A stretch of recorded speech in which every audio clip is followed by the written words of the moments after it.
राम राम जी। आत्म मंथन में आपका स्वागत है। अब हम बात कर लेते हैं मूलांक 2 वालों के बारे में। अब इनके लिए क्या रहने वाला है ये इस हफ्ते में, ये आपको जो है स्प्रेड बताएगा। स्प्रेड अच्छा है तो आगे बढ़ जाना, ठीक है, और अपने लिए फ़ायदा उठा लेना, लेकिन ईश्वर का शुक्रिया ज़रूर अदा करना। और उसके बाद स्प्रेड आपके लिए नेगेटिव आता है तो मैं हूँ ना, आपको मोटिवेट कर रही हूँ, समझा रही हूँ, आपको बता रही हूँ मित्र शत्रुओं को कैसे हैंडल करना है, किस दिन क्या करना है, सब चीज़ समझा रही हूँ आपको। करना क्या है, सिर्फ मुझे फॉलो कर लेना।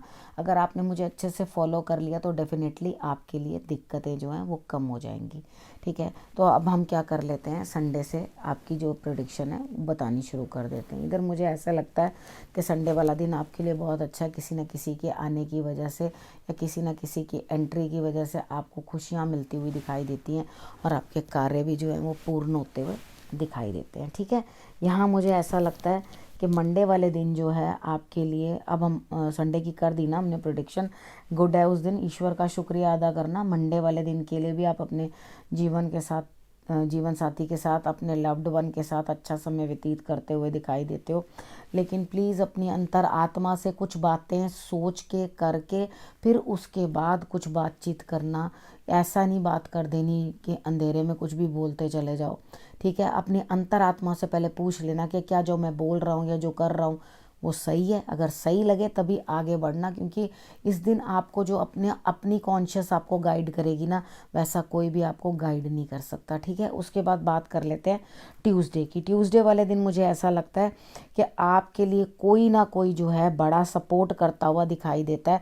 सपोर्ट भी मिल रही है, सब कुछ मिल रहा है, फाइनेंशियली भी वो हेल्प कर रहे हैं। अब उसके बाद क्या चीज़ है, फिर भी उसके बाद भी आप जो हैं अपनी तरफ से हाथ बढ़ाने के लिए बड़े धीरे चल रहे हैं, यानी कि अपने लिए आप कुछ कर नहीं पा रहे, बड़ों की सपोर्ट से ही चल रहे हो, अपने आप कोई इनिशिएटिव ही नहीं दे रहे किसी भी चीज़ का, ठीक है। तो यहाँ पर आप हर चीज़ के अंदर जो है बहुत बहुत धीमे धीमे चाल जो है चल रहे हो। अब हम बात कर लेते हैं वेडनेसडे की। वेडनेसडे वाले दिन मुझे ऐसा लगता है कि कहीं ना कुछ जो है आपके लिए घर बैठे बिठाए दूसरों की मदद से अपने काम पूरे होते हुए दिखाई देते हैं। आपको कुछ भी खास करने की ज़रूरत नहीं है, यानी कि बैठे बिठाए घर से अपना काम करो, आप बाहर भी मत जाओ, घर ही रहने वाले हो आप उस दिन, लेकिन सबकी मदद भी आपको मिलेगी, ठीक है। तो आप जब सबकी मदद मिल रही है तो इससे अच्छा और क्या चाहिए आपको। उसके बाद बात कर लेते हैं थर्सडे की।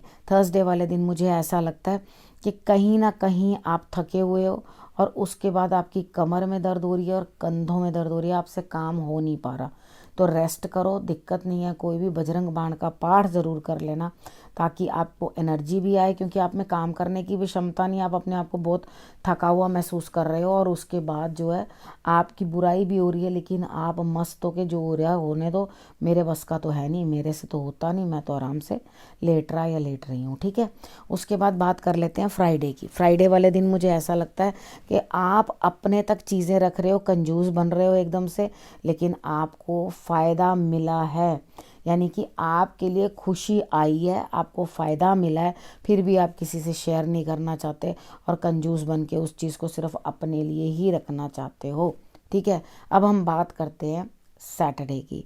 सैटरडे वाले दिन मुझे लगता है आपको किसी चीज़ की कोई कमी नहीं है, लेकिन अंदर से कुछ मन नहीं है करने को, या किसी भी कारण से डिले बन रहा है, या हेल्थ इश्यूज़ है या कुछ भी है, लेकिन आपके काम के अंदर डिले बन रहा है। तो इस चीज़ का ध्यान रखना कि सब कुछ होने के बावजूद भी हमें मेहनत करनी ही पड़ती है, कर्म तो करना ही पड़ता है। तो आपने क्या करना है, अपने कर्म को करते रहना है। अगर इच्छा नहीं है, तबीयत सही नहीं है तो इट इज़ ओके। अगर लग रहा है कि ठीक नहीं है तबीयत, तो थोड़े से जौ ले लेना, जौ के ऊपर कच्चा दूध लगा के सिर से एंटी क्लॉकवाइज उसार के उसको जल प्रवाह कर देना।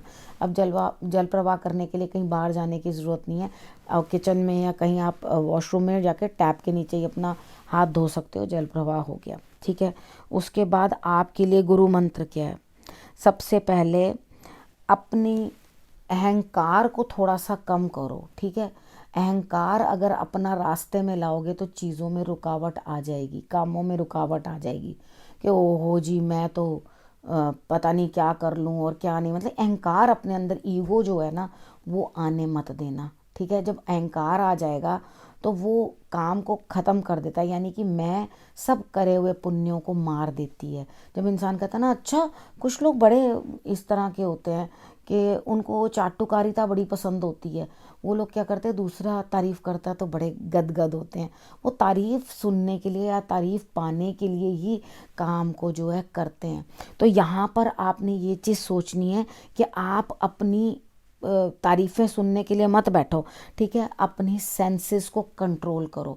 सेंसेस को कंट्रोल करने का मतलब होता है कि ज़्यादा प्रभावित मत हो जाओ किसी भी चीज़ से, ठीक है। अपने आप को कंट्रोल करके रखो।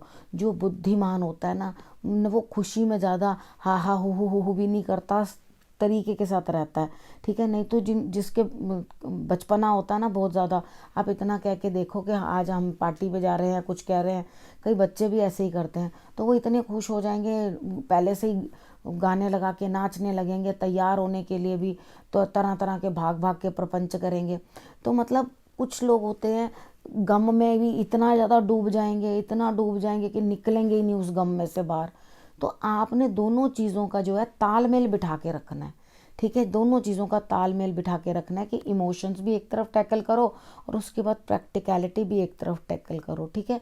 दोनों चीज़ों का तालमेल बना के चलोगे तो आपके लिए रिजल्ट्स जो हैं अच्छे आएंगे, ठीक है। इस गुरु मंत्र को आप मान लेना, समझ लेना, मुझे फॉलो कर लेना, और उसके बाद करना क्या, अपने और अपने परिवार का रखना है अपने बहुत अच्छे से ध्यान।